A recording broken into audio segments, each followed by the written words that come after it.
지난 시간에 이제 적벽대전 1, 2부를 진행을 했고 오늘도 조금 남은 얘기가 있어서 오늘까지 3부를 하고 이제 다음 시간부터는 또 Q&A 시간으로 네. 가면 좋을 것 같아요. 네, 적벽대전을 네. 뭐 얘기를 하다 보니까 뭐 사설이 길어지네요. 길어서 그런지 네. 한 2부까지 했는데 다 끝을 못 내서 네. 이제 오늘 이제 마지막입니다. 혹시 지금부터 들어도 만약에 1, 2부를 안 듣고 지금부터 들어도 대충 이해할 수 있을까요, 변호사님? 그럼 제가 앞에 조금만 요약을 할게요. 그러시죠. 네. 기본적으로 이제 1, 2부를 듣고 오시는 게 좋긴 하겠는데, 간단하게 앞에서 요약을 하면 이 적벽대전이라고 하는 것은 북쪽에 있는 조조군과 남쪽에 있는 손권의 군대가 양쯔강, 장강에 있는 적벽에서 이제 싸움을 한 큰 싸움인데요. 여기에 그냥 숟가락만 얹은 게 이제 유비 쪽이고, 네. 자, 그래서 지난 1, 2부는 어떻게 해서 싸움이 시작되게 됐고, 근데 본격적인 싸움을 하기 전에 서로 힘을 빼기 위해서 온갖 그 전략과 또 간첩을 써서 서로 간의 정보를 파헤치는 이제 이런 쪽의 얘기들을 많이 말씀을 드렸어요. 자, 그 지금 상황은 거의 몇천 척의 배를 앞세운 100만 대군의 조조의 군대가 양쯔강 위쪽에 있고 네. 아래쪽에는 전통적인 이제 이 남쪽의 강호였던 손권의 군대가 딱 대치하고 있는 이 상황. 그래서 이제 곧 싸움을 하기 직전에 이제 그 상황으로 이제 이해하시면 되겠습니다. 네. 자, 이제 이 상황에서 지난 시간에 뭐 제가 반강계, 고육지계, 초선차전 이런 얘기들을 통해서 여러 가지 전략을 주고받았는데요. 이제 마지막 전략, 연환계가 네. 이제 남았습니다. 아까 지난 시간에 제가 어떤 말씀 드렸냐 그러면 황계란 사람이 고육지계로 엄청 두드려 맞아가지고 자기가 곤장을 맞고 나 이제 열받아서 나 이게 못 있겠다. 조조 당신에게 투항하겠다라고 하는 서신을 일부러 감택을 통해서 보냈다는 말씀을 드렸죠. 네, 황계, 그렇죠. 그렇죠, 황계. 네, 황계. 그랬는데 네. 하지만 조조는 이것들은 미심쩍어 가지고 조금 더 정보를 좀 파악해보라. 그래서 다시 간첩을 보냅니다. 주요 쪽에. 누구? 한번 실패했던 장관. 그때 와서 어리버리하게 장관이 주유랑 친구라고 막 친구 먹다가 채무가 보냈다고 하는 이상한 편지 들고 가서 조조한테 잘못 보고하는 바람에 채무를 죽이게 만든 사람이 장관이었잖아요. 네. 장관도 이게 뭔가 다시 한 번 더 내가 이 뭔가 기회를 만회해야지, 실책을 만회해야지라는 생각을 하고 있었고, 조조, 네 인자 좀 똑바로 해라. 간첩질 하려면 똑바로 해야지. 그래가지고 한 번만 더 기회를 주십시오. 그렇게 해서 장관이 다시 주유한테 오는 겁니다. 정보를 또 캐러 말이죠. 자, 그랬는데 주유가 또 아는 거죠. 장관 이 자식 또 왔구나. 근데 막 주유가 막 화를 내는 거예요. 야, 장관 너 인마 친구라고 내가 믿었는데 지난번에 너 내 편지 몰래 가져갔지. 그래서 우리랑 정말 짝짝꿍이었던 채모를 너 죽이게 만들었잖아. 너 정말 친구인 시간에 그럴 수 있어. 막 그러면서 친구고 뭐고 너 혼 좀 나. 그러면서 이 장관을 가둬버리는 거예요. 그 장관은 간첩질 하려고 왔는데 어라? 툭 이렇게 그냥 그 감옥에 이제 갇혀져 버린 거예요.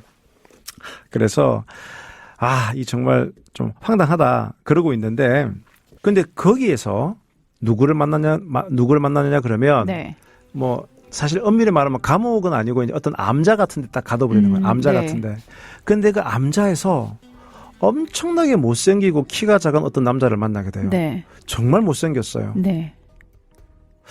근데 자꾸 자기한테 아는 척을 하니까 장관이 좀 못생긴 사람이 좀 왜 나한테 아는 척을 해? 난 지금 안 그래도 갇혀서 좀 되게 우울한데. 근데 뭐 좀 아는 척을 하니까 서로 인사를 했는데 저 이름은 방통입니다. 방통, 또 새로운 인물이네요. 예, 방통이라는 얘기를 하는 거죠. 그런데 이제 장관이 깜짝 놀라는 거죠. 당신이 그 방통입니까? 그럼 여기서 이제 후이즈 방통이 누군가에 대해 설명이 들어가야 되겠죠. 삼국지에 보면 되게 뛰어난 천재들이 나오는데요. 가장 뛰어난 천재는 제갈량이었죠. 그런데 거의 두 번째 천재급에 해당하는 사람이 방통이에요. 그러니까 이미 그 시대에는 좀 어려운 얘기로 와룡봉추. 와룡은 누워있는 용을 와룡이라 그래요. 누울 와자의 용용자. 그다음에 봉추는 봉황봉자의 새끼추자. 그래서 그때 떠도는 얘기가 와룡과 봉추를 얻으면 천하를 지배한다. 와룡이 누구냐 그러면 제갈량이고 봉추가 누구냐 그러면 방통이다. 이런 소문이 돌았었어요. 그리고 제갈량과 방통은 서로 아는 사이예요. 아는 사이인데 그런데 그 방통을 만난 거예요. 장관이 또 여기서. 네. 아니 어떻게 방통 선생 여기 있습니까? 네. 근데 방통이 이제 아니 나는 내 딴에는 나름대로 성권한테 한번 좀 카운셀링 하려고 왔는데 이상하게 사람들이 나를 나를 보고 나면은 나를 취급을 안 해줍니다. 그러는 거예요. 왜냐하면 네. 너무 못생겼으니까. 예. 실제 보면 삼국지에도 보면 방통은 유비한테도 별로 대접 못 받고 그다음에 그 송건한테도 별로 대접 못 받는 이거 너무 못생겨서 뭐 그런 얘기가 나와요. 네. 하지만 이 당시 근데 이 방통의 실력을 제대로 본 사람은 제갈량이죠. 예. 그래서 이제 이미 제갈량이 방통은 되게 우리가 중용해야 된다라고 이미 얘기를 해놓은 상태라서 방통은 지금 유비의 사람이면서 송건의 사람이었던 거예요. 근데 오히려 유비 쪽이 좀 더 가까웠죠. 네. 제갈량과 좀 더 가까웠죠. 자, 그래서 방통을 만난 거예요. 이제 장관이 그래서 내가 지금 여기 와서 제대로 스파이짓 못하고 있는데 내가 방통만 제대로 데리고 가면 또 조조에게 큰 내가 점수를 따겠다. 그러면서 막 얘기하는 거죠. 우리 조승상께서는 인재를 정말 중요하게 생각한다. 그리고 지금 적벽 대전을 앞두고 너무나 고심이 큰데 나랑 같이 가서 조승상께 가가지고 당신의 뜻을 펼쳐보지 않겠습니까? 이러는 거예요. 방통이 나야 그러면 좋죠. 나는 나를 제대로 알아봐주는 보스 밑에서 일하고 싶다. 그럼 저랑 같이 가시죠. 네. 그래서 둘이 암자를 탈출을 해요. 탈출을 하고 네. 방통을 데리고 조조에게 갑니다. 자, 조조 앞에 간 장관과 방통. 조조가 장관한테 야, 니 이번에는 뭐 간첩 스파이짓 잘했어? 그랬더니 이제 어깨 힘을 딱 주면서 장관이 승상, 제가 이거 누구를 데리고 왔는지 한번 보십시오. 엄청 못생긴 애가 있는 거예요. 아니, 제가 누군데? 바로 이 사람이 그 유명한 봉추 방통입니다. 네. 조조가 깜짝 놀라는 거죠. 우리가 보통 제갈량이라고 하는 사람은 유비 밑에 있는 사람이었죠. 근데 유비 밑에는 똑똑한 사람이 사실은 제갈량밖에 없어요. 나머지는 다 싸움을 잘하는 사람들이었어. 관우, 장비, 조자룡. 그런데 조조 밑에는 정말 똑똑한 사람들이 되게 많았었어요. 네네. 그만큼 조조는 똑똑한 사람들을 컬렉션하는 그런 어떤 버릇이 있었고 네. 인재라고 하면 당장 필요가 없어도 다 끌어모았거든요. 그러니까 사람 욕심이 아주 컸던 게 조조였어요. 조조가 그 봉추 선생이 방통이 당신이란 말입니까? 하면서 막 보선발로 뛰어와서 네. 막 이렇게 손을 잡고 이렇게 맞이하는 거죠. 네. 그러니까 방통도 이거 되게 즐거워하고 그러면서 이제 고민을 하는 거죠. 그 조조가 지금 내가 고민이 되게 많다. 왜냐하면 이 집 전쟁을 앞두고 있는데 수전을 한 번도 안 해봤으니까 이 자기 군사들이 배멀미가 너무 심한 거예요. 그러니까 배가 울렁울렁 거리니까 그 애들이 항상 이게 뭔가 이 설사병에 뭐 괴로움을 겪고 있고 그래서 이 전쟁을 하기는 해야 되는데 이게 배 위에서 너무 있는 시간이 오래돼 있어가지고 많이 힘들어하는 거예요. 어떻게 하면 좋을까 그런 고민이 되게 많았었습니다. 여기서 잠깐 조금 과거로 돌아가죠. 이 주유하고 이 다른 장군들이 송권의 장군들이 맨날 모여서 과연 적벽 대전을 어떻게 싸워야 될까 고민을 하는 겁니다. 그러다가 각자 손에다가 네. 뭘 써서 과연 적벽 대전을 우리가 어떻게 이길 수 있을 것인지 각자 손에 써서 쫙 펴서 보자. 네. 이렇게 한 거예요. 그 장군들이 쫙 쳐서 쫙 펴니까 전부 다 뭘 썼냐? 불화자. 결국 이 적벽 대전에서는 네. 불화살을 쏴서 배들을 침몰시키는 게 가장 최선이다. 네, 그렇게 된 거예요. 네. 그런데 이제 그렇게 하려 그러면은 두 가지 조건이 필요한데 우선 첫 번째 조건이 뭐냐 그러면 이거였어요. 배들을 묶어야 돼요. 저쪽에 배들이 묶여 있으면 되게 좋잖아요. 배가 따로따로 떨어져 있는 거 배가 이렇게 묶여 그쵸. 있으면 한 대만 한 불이 번에. 붙어도 그렇죠. 붙겠죠. 네. 그래서 제가 아까 이 지금 방통이 연환계라 그랬는데 연자가 엮을 연자, 환자가 고리 환자, 고리로 엮는다가 연환계인데 결국 이 주유나 제갈량이 방통을 조조한테 보낸 것은 네. 방통의 입을 통해서 조조의 배들을 묶어버리려고 보낸 거예요. 자, 그래서 이제 조조가 얘기한 겁니다. 지금 우리 병사들이 너무 배멀미도 심하고 이런데 이렇게 어떻게 하면 좋겠습니까? 그랬더니 방통이 네. 제가 아이디어 하나 내겠습니다. 배들을 철저하게 고리로 묶으세요. 배들을 전부 다 묶어버리면 이거는 네. 배가 하나의 운동장처럼 되어버리기 때문에 튼튼해지고 여기는 말을 타도 전혀 끄떡 없고 배가 단단해지지 않습니까? 이렇게 하게 되면은 수군들이 절대 멀미도 하지 않고 오히려 더 단단해져서 충분히 싸움에 이길 수 있습니다. 네. 그랬더니 사실 조조도 약간 그런 생각을 할까 말까 고민하고 있었는데 네. 천하의 천재라고 하는 방통이 그 얘기를 하니까 예. 역시 내 생각이 맞았구나. 그러면서 이 모든 배들을 네. 쇠사슬과 고리로 다 엮으라고요. 쫙 이렇게.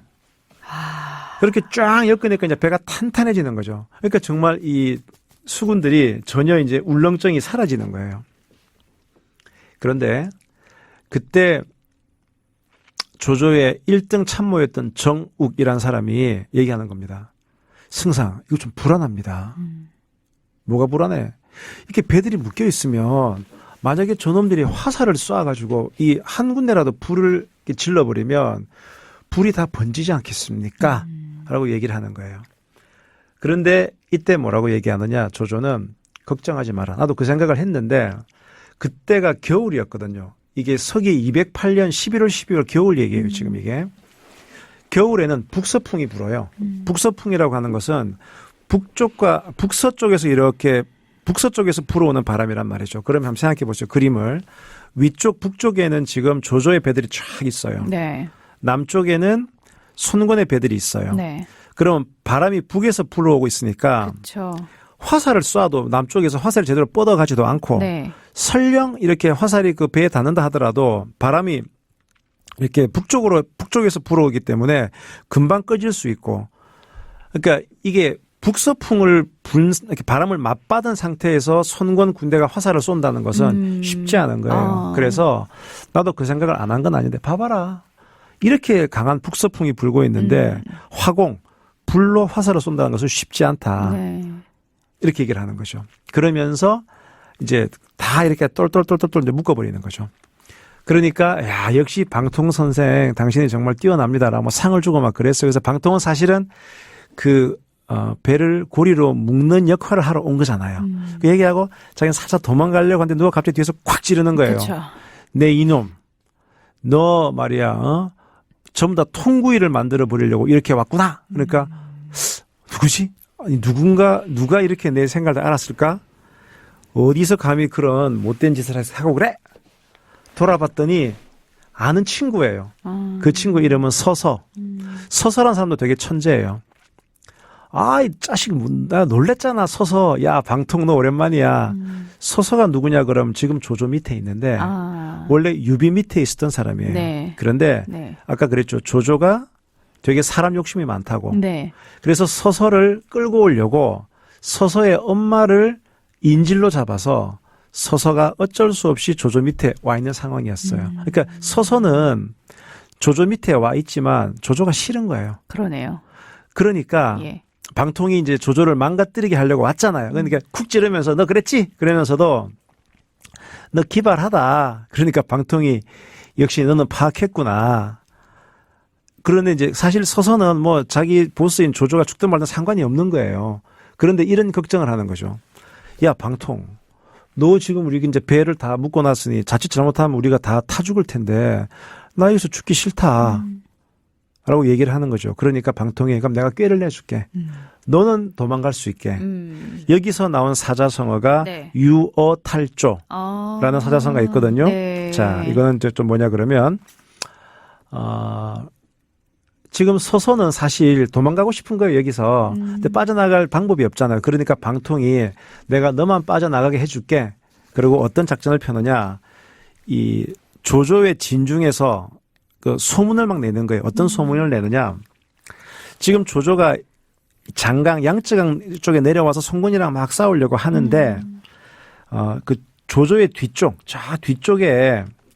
뒤쪽에 아주 그 무서운 적이 마등, 한수 이 두 사람이 뒤에 있었거든요. 조조 군사 뒤쪽에. 네. 자, 마등과 한수가 곧 조조의 뒤를 칠 것이다. 이런 소문을 막 퍼뜨린 거예요. 그러니까 지금 이게 손권하고 막 싸움에도 급한데 뒤에 그 아주 무시무시한 마등과 한수가 뒤에서 우리를 칠 거라는 소문을 막 내니까 조조가 다시 회의를 하는 겁니다. 야, 나 좀 걱정이 있다. 지금 소문이 우리 뒤에 있는 마등과 한수가 우리를 친다고 하는데 이거 누가 가서 이걸 좀 막아야 되겠다. 누가 갈래? 근데 마등과 한수라는 사람이 되게 싸움을 잘하는 장수였거든요. 다들 겁내에 있는데 서서가 제가 가겠습니다. 이러는 거예요. 그러니까 그럼 네가 좀 갈래? 그래서 서서가 조조의 허락을 받고 군사들을 일부 이끌고 살짝 빠져나온 거죠. 적벽에서. 빠져나와서 자기는 뒤쪽에서 가 있는 거죠. 그래서 나중에 적벽 대전에서 모든 군사들이 다 죽을 때도 서서는 빠져나와서 살 수 있었죠. 그래서 유어 탈조. 네. 유자가 헤엄칠 유, 고기어. 고기가 헤엄쳐서 탈, 벗을 탈, 조, 낚시죠. 낚시를 벗었다. 그래서 이제 방통이 서서한테 꾀를 내서 일단 서서는 빠져나가고. 자, 그러면 제가 아까 말씀드렸죠. 네. 화공으로 이기려 그러면 이게 화살이 잘 뻗어나가야 되고 네. 그다음에 불이 확 번져야 되는데 이제 배는 묶었어요. 그렇죠. 배는 묶었는데 바람이 북서풍이니까 그쵸. 쉽지 않거든요. 네. 아까 제가 그 얘기를 했었죠. 주유가 작전 회의하면서 이거 우리가 이기려 그러면 어떻게 될까 한번 써볼까? 손에 써가지고 딱 펼쳤을 때 전부 다 불화자를 딱 폈는데 네. 제갈량만 바람 풍자를 딱 핀 거예요.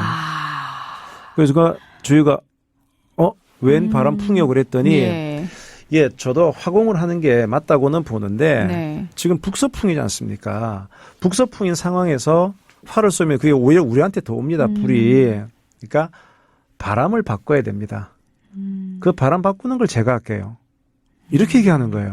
바람을 바꾼다? 그러니까 주위가 엥? 뭔 소리예요? 그러면서 이제 여기서 이제 제가 향이 엄청 이제 또 막 뻥을 치는 겁니다.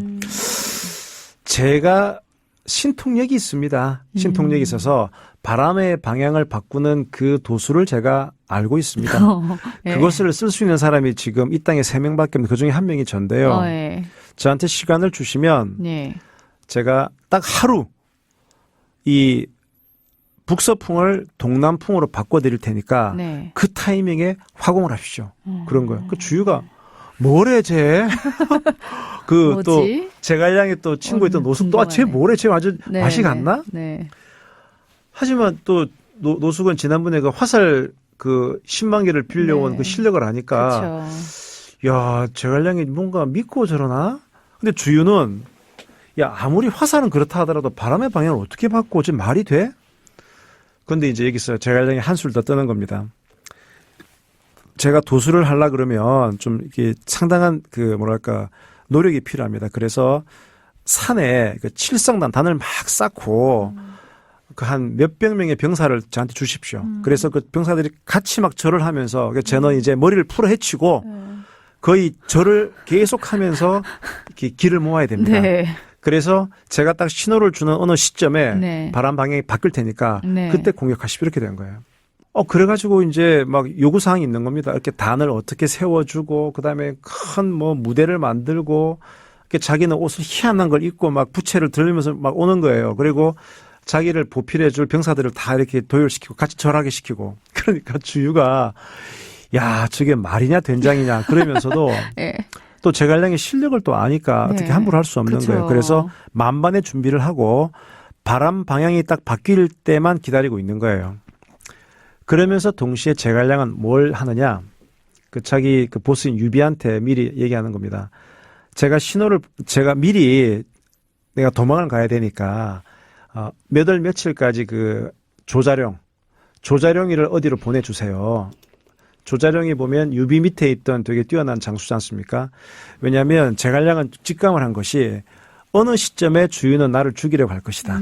그래서 작전이 다 끝나면 나는 바로 도망갈 것이다. 그래서 몇 월 며칠까지 조자룡 니 나 데리러 와라 라고 딱 오다를 쳐놓고 이제 온갖 퍼포먼스를 하는 겁니다. 제발 동남풍아 불어라 동남풍아 불어라 이렇게 그러니까 좀 웃기는데요. 같이 갑자기? 절하는 이제 병사들은 뭐냐 이러면서 절하고 있고요. 네.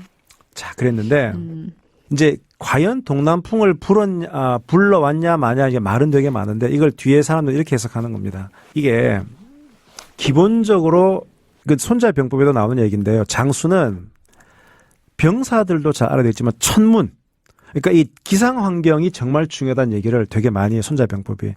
제갈량은 아까 안개도 그렇겠지만 이게 전체적인 흐름을 봤을 때 언제 짙은 안개가 낄 거다라는 걸 알았다시피 바람도 마찬가지인 거예요. 그 적벽에 그걸 봤더니 또 나이 많은 어부들한테 물어봤더니 북서풍이 불다가 하루 정도 딱 동남풍이 부는 그런 때가 있는 거예요. 계속. 그래서 그 타이밍이 분명 한 번은 온다. 그러니까 사실 자기가 동남풍을 불 수 있는 건 아니고 북서풍이 불다가 하루 정도 동남풍이 부는 그 타이밍이 분명히 있다는 걸 자기가 이제 통계적으로 알고 있었기 때문에 그 타이밍을 이제 잡으려고 그렇게 했던 거란 얘기죠. 그래서 계속 이제 막 칠성단에서 막 이렇게 그 도수를 부리면서 막 절을 하고 있는 중이었어요. 자, 그리고 뭘 준비를 시키냐, 주유한테는 주유. 우리 그 사람 있지, 황계. 나중에 투항하겠다거나 그 늙은 고육지게 황계 그 사람을 제일 앞에 내세워라. 그럼 사실 조조는 어떻게 지금 협의가 됐습니까? 황계가 나중에 투항할 거다. 투항하면서 황계는 식량하고 그다음에 무기를 잔뜩 들고 와서 투항할 거다. 이렇게 이미 내통이 돼 있잖아요. 근데 그게 아니고 황계의 배에다가 기름과 온갖 불을 잘 붙일 수 있는 걸 앞에다 다 이렇게 실어가지고 황계를 조조의 그 배와 부딪히게 하라. 그럼 이제 불이 확 붙잖아요. 그 상태에서 동남풍으로 불었을 때 활을 쏘면 끝날 것이다. 뭐 이렇게 이제 이미 작전을 딱 짜놓고 이제 제갈량은 나는 동남풍을 부르겠소. 네. 그래서 계속 이제 치선하에서 이제 그 제사를 지내는 거예요. 네. 드디어 D-Day. 갑자기 그날 저녁에는 이상하게 바람이 북서풍이 조금 멎더니만은 바람의 방향이 조금씩 바뀌는 거예요. 네. 이제 그 장면이 보면 영화 적벽대전에 정말 재밌게 나와요. 금성무가 막 제사를 지내는데 바람의 방향이 살짝 바뀌더니만은 깃발의 방향이 싹 바뀌는 거죠. 네. 그날 밤 조조의 이 그 군사 그쪽에서는 아까 그 정욱이라고 하는 그 사람이 승상, 즉 우리 대장 깃발이 좀 이상하게 펄럭입니다. 왜? 깃발의 방향이 저기 원래는 북서풍인데 좀 바람의 방향이 점점 바뀌고 있는데요. 이게 무슨 일이지? 그럴 때 갑자기 밑에서 그러는 겁니다. 네.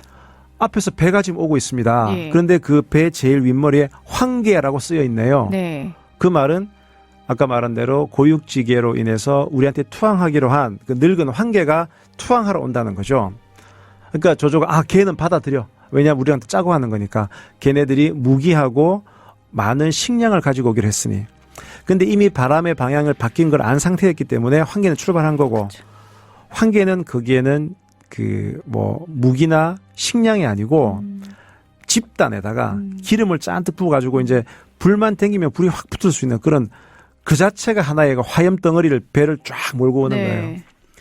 자, 근데 멀리서 배가 오는데 황계의 배가 오는데 이게 정말 무기와 식량을 많이 실었으면 배가 깊게 이렇게 잠겼어야 되는데 배가 둥둥 떠 있는 거예요. 저거는 식량이나 무기가 아닌데? 아니야 다를까 갑자기 배에 불이 황 붙으면서 황계가 배를 충돌시켜라. 그러니까 배가 그대로 뭡니까 조조의 배와 꽝 충돌이 되는 거죠. 그러면서 그 불이 조조의 배로 조조의 군단 배로 확 이렇게 옮겨 붙는 거죠.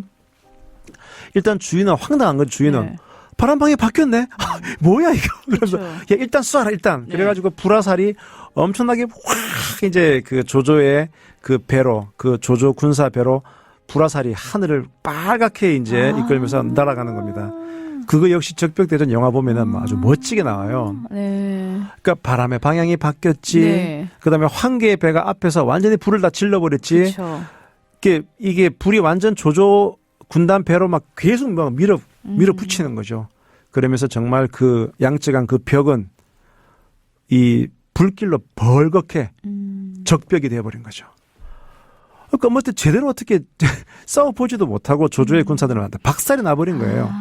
그러니까 정작 적벽 대전은 너무나 싱겁게 끝나버린 거예요. 그러네요. 그러니까 배들이 똘똘 뭉쳐져 있으니까 도망가지도 못하고 그렇죠. 불이 확 붙어버리니까. 그러니까 조조가 이제 도대체 이게 어떻게 된 일이냐. 바람의 방향이 왜 바뀌었고 내가 이 배를 왜 이렇게 묶었지? 네. 도대체 내가 이거 어디까지 이거 속은 거지?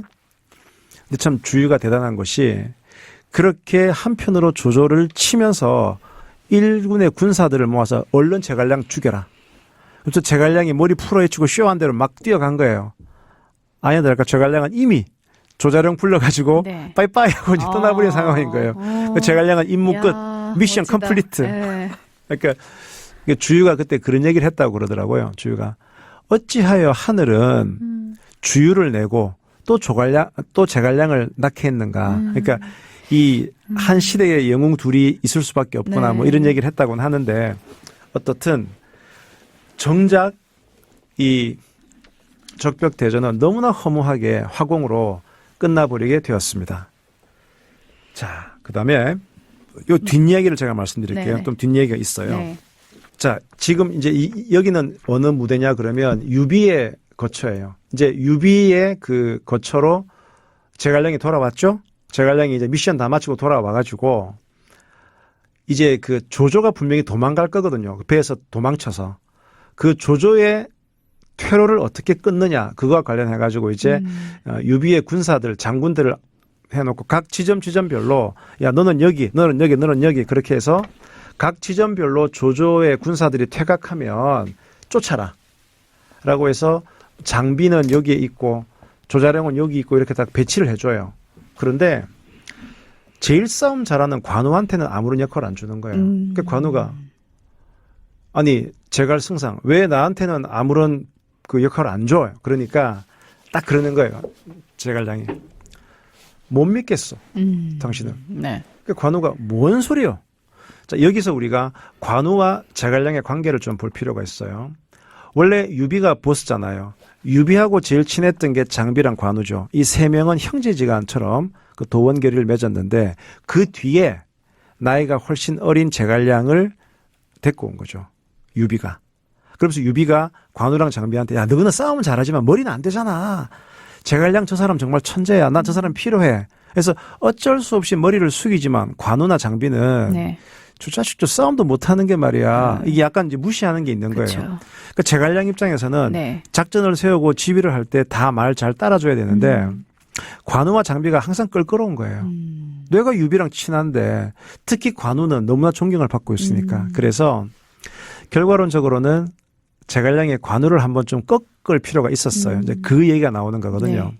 그러니까 관우한테는 당신은 내 역할 못 주겠어. 관우가 왜요? 사연이 있는 거예요. 원래 관우가 예전에 네. 조조한테 한번 잡혔을 때가 있었어요. 유비가 계속 조조한테 쫓겼다고 그랬었죠, 아까. 그때 예전에 유비가 조조한테 막 쫓길 때 한 번은 관우가 유비 와이프들을 이렇게 보호하려고 하다 보니까 도망 못 가고 조조한테 한번 잡힌 적이 있었어요. 근데 그때 조조는 관우를 되게 좋아했었어요. 저 멋진 장수. 네. 그래서 당신은 내가 정말 잘해주고 싶다. 그래가지고 자기가 갖고 있던 여포한테 뺏은 최고의 말인 적토마도 선물로 주고 뭐 금은 보화도 주고 이렇게 하지만 네. 그 관우는 다 그걸 거절해요. 예. 다만 적토마만 자기가 딱 가져요. 왜냐? 내가 나중에 우리 형님이 어디 계신지 알면 제일 빨리 갈 수 있기 위해서 내가 적토마를 내가 갖겠다. 그러니까 내가 지금 어쩔 수 없이 몸은 당신 밑에 있지만 나 형님 만나면 내 바로 갈 겁니다. 이렇게 딱 선을 긋는 거예요. 네네. 하지만 이제 조조는 내가 어떻게든 관우한테 잘해주면 관우가 나한테 돌아오겠지. 근데 관우가 이제 조조 밑에 있으면서 조금 그 활약도 좀 해줘요. 조조 편에 서서 적장도 막 죽여주고. 그러니까 조조는 어떻게든 관우를 내 편으로 안고 싶어서 그렇죠. 공을 되게 들였어요. 네. 하지만 나중에 정말 관우가 유비가 어디에 살아있는가를 알게 되고 저 떠납니다. 네. 저 간다고 말했잖아요. 그리고 이제 떠나버리는 이런 일이 있어요. 근데 사실 그때 보면 되게 조조가 관우한테 잘해줬죠. 네. 제갈량이 그 얘기를 딱 하면서 막상 당신이 지금 조조가 도망가는 상황에서 조조를 딱 보게 되면 죽일 수 있겠냐. 그때 그 일 때문에. 내가 볼 때는 그거 힘들다고 본다. 그러니까 관우가 날 뭘로 보고 그러냐. 내가 그렇게 공과 사를 구별할 줄 모르는 사람으로 보느냐. 그래? 좋소이다. 관우 장군. 그러면 내가 가장 중요한 포스트에 당신을 딱 그 배치를 할 테니까 만약에 당신이 조조를 보고도 죽이지 못하면 목을 베는 걸 동의하겠소? 동의하겠소. 그래서 그 굴령장을 쓰라 그래요. 딱. 그리고 배치를 딱 시켜요. 네. 제일 앞에 장비, 그다음에 조자룡, 그다음에 관우. 자, 이제 조조가 완전히 배에서 탈출해가지고 그 한 몇백 명 데리고 막 도망가는 겁니다. 네네. 야, 내가 이렇게 100만 대군을 데리고 왔으면 진짜 박살났구나. 그리고 이제 어느 지점에 도착해가지고 막 쉬면서 죽겠다. 근데 말이야, 이게 유비나 손권 얘네들이 아직까지 멀었어. 나 같으면 여기다가 매복을 탁 시켜놓고 적장을 죽일 텐데 네. 말이야, 말이 끝나자마자 장비가 조조 이놈 거기 살아. 그러니까 매복이 있는 거예요. 애구 그러면서 막 또 도망가는 거예요. 막 도망가서 또 어느 지점에 가가지고 이거 좀 쉬었다 가자. 그런데 말이야. 또 이 유비나 손건 나 같으면 여기에다 매복시키겠어. 말이 끝나자마자 또 조자룡이 네. 너 거기서 또 밑에 있던 신하들이 좀 그 말 좀 하지 말지. 네. 막 도망가는 거예요. 자, 이 도망을 가다가 갈림길이 있었죠. 갈림길. 근데 갈림길 중에 어느 한 길을 선택해야 되는데 네. 왼쪽 길 저쪽에는 뭔가 뭐 김이 모락모락 연기가 올라오는데 오른쪽 길은 깨끗해요. 네. 어디를 가야 될까? 예. 고민을 하는 거예요. 그러니까 당연히 밑에 이제 신하들은 오른쪽 길로 가자. 예. 그쪽에는 아무 인기척이 없으니까. 그런데 조조가 그러는 거죠. 너희들이 병법을 몰라서 그래. 제갈량 그놈은 무서운 놈이야. 자, 왼쪽에 지금 막 연기 모락모락 있으니까 사람이 있는 것처럼 만들어서 하지만 사람이 없을 적에는 오히려 저 사람이 없는 것처럼 보이는 저기가 나쁜 놈들이 있는 거야. 이게 허허실실 전법이니까 그러면서 연기가 있는 쪽으로 가자. 네. 근데 그거를 미리 다 꿰뚫고 제갈량은 거기다가 누구를 심었냐 관우를 딱 심어 놓은 거예요. 아. 그러니까 화용도라는 곳이에요. 예. 그게 이제 조조가 열심히 글로 갔더니 거기서 딱 등장한 게 관우가 걔 섞어라.